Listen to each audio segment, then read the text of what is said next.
Hey everyone, welcome back to my channel nursing is honesty. तो आज का हमारा टॉपिक है टाइफॉइड फीवर। तो इससे पहले मैं आपको ये बता दूं कि मैंने कमेंट पे एक पोस्ट डाली थी जो कि मैंने एक पोल किया था, जिसमें मैंने ये बोला था कि आपको रैंडम वीडियोस चाहिए या फिर रिगार्डिंग नॉसेट 6। तो ज़्यादातर वोटिंग आई है नॉसेट 6 के रिगार्डिंग, तो ये वीडियोस भी बहुत जल्दी अपलोड की जाएंगी। सो आज का जो टॉपिक है वो है टाइफॉइड फीवर। नॉर्सेट 4 की अगर हम बात करें तो उसमें एंटेरिक फीवर से रिलेटेड एक क्वेश्चन पुटअप किया गया था, जो कि स्टूडेंट्स उसमें भी कंफ्यूज हो गए थे। सो दैट्स वाई मैंने इस टॉपिक को पिक किया है, जो कि है टाइफॉइड फीवर, और इसे हम एंटेरिक फीवर भी बोलते हैं। तो ये आपका फर्स्ट ईयर में क्वेश्चन अराइज हो सकता है कम्युनिटी हेल्थ नर्सिंग में। एंटेरिक फीवर 5 मार्क्स का क्वेश्चन अराइज हो सकता है, शॉर्ट नोट में आ सकता है। तो टॉपिक बहुत ज़्यादा इंपॉर्टेंट है। So typhoid fever is an acute communicable disease. तो एक कम्युनिकेबल डिजीज़ है, फीवर इसके नाम के पीछे लगा हुआ है। इट मीन्स इसमें फीवर तो एक क्लिनिकल फीचर आपको शो होने वाला है। So it is an acute communicable disease. Communicable disease का मतलब है ये एक से दूसरे में ट्रांसफ़र हो सकती है, स्प्रेड हो सकती है। Okay, caused by Salmonella typhi. इसका जो कॉजेटिव एजेंट है, कॉजेटिव एजेंट इसका है सैल्मोनेला टाइफाई। ठीक है, तो ये भी आप नोट डाउन कर लीजिएगा, ये भी इंपॉर्टेंट है। यहाँ से भी क्वेश्चन बन सकता है।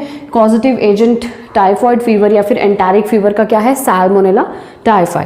ओके, इटियोलॉजिकल फैक्टर्स की अगर हम बात करें तो इसका एजेंट रहेगा सैल्मोनेला टाइफाई।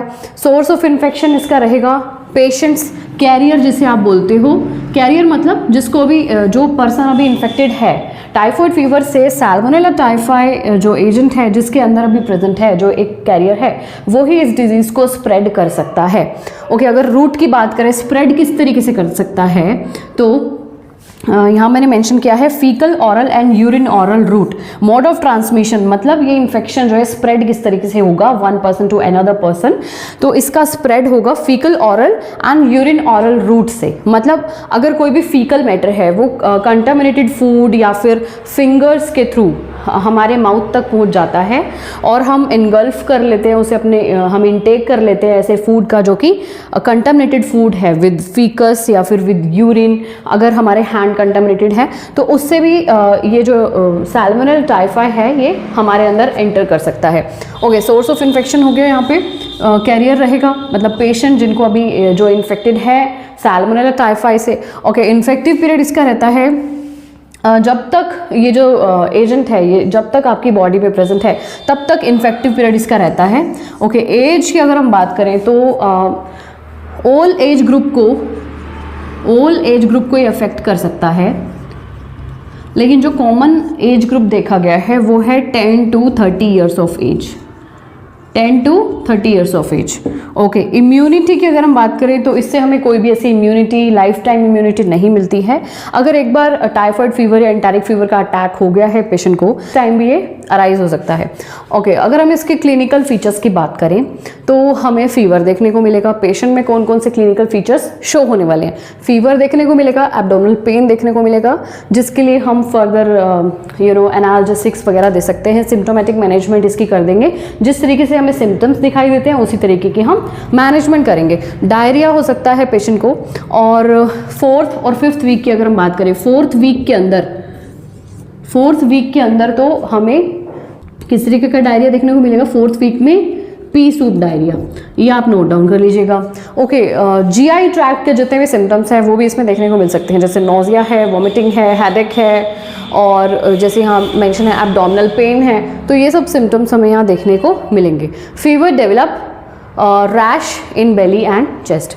रैश हो जाएंगे कहाँ पर? बैली पर हो सकते हैं या चेस्ट पर हो सकते हैं। और रैश किस तरीके से होंगे? रोज स्पॉट्स उन्हें बोला जाता है, रोज स्पॉट्स।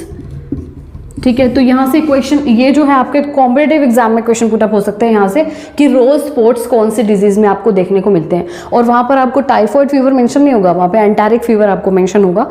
तो इससे जो है स्टूडेंट्स बहुत ज़्यादा कंफ्यूज हो जाते हैं। इसके अगर हम फेजेस की बात करें तो इसके 2 फेजेस होते हैं। फर्स्ट फेज मतलब फर्स्ट वीक ऑफ जब हमें इन्फेक्शन हुआ उसके फर्स्ट वीक में। अच्छा, उससे पहले हम ये बात करते हैं कि इसका इंक्यूबेशन पीरियड कितने दिन का होता है? 7 to 28 डेज का। 7 to 28 डेज नोट डाउन कर लीजिएगा। 7 to 28 डेज का इसका इंक्यूबेशन पीरियड होता है। मतलब जो साइन एंड सिम्टम्स है वो हमें 7 से लेकर 28 डेज तक में हमें विजिबल होने लगेंगे। ओके, फर्स्ट फेज में क्या होगा? फीवर अराइज होगा, और फीवर कितना बढ़ जाएगा, 40 डिग्री सेल्सियस तक फीवर इंक्रीज हो जाएगा। और साथ ही साथ हमें स्वेटिंग देखने को मिलेगी, sweating, loss of appetite, nausea, vomiting, diarrhoea, ये सब इसमें सिम्टम्स हमें फर्स्ट फेज में देखने को मिलेंगे। सेकेंड फेज की अगर हम बात करें तो मतलब सेकेंड और थर्ड वीक जब हो जाएगा इस इन्फेक्शन को चलते चलते, अगर सेकेंड या थर्ड वीक हो जाता है तो उसमें हमें डायरिया, पी सूप डायरिया देखने को मिलने वाला है।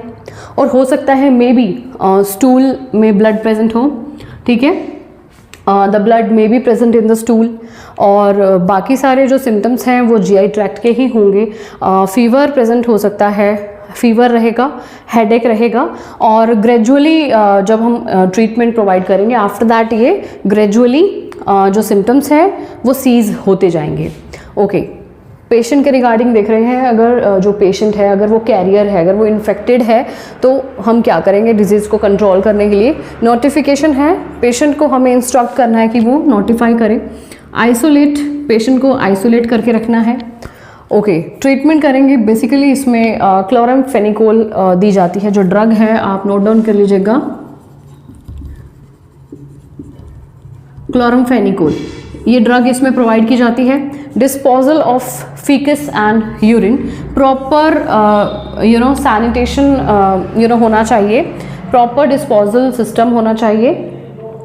Okay, disinfection of clothing, linen, disinfection किस तरीके से करेंगे हम, 2.5% क्रेसोल सॉल्यूशन हमें लेना है एंड उसमें क्लोथिंग को, लिनन को सोक करके रखना है फॉर 30 मिनट्स।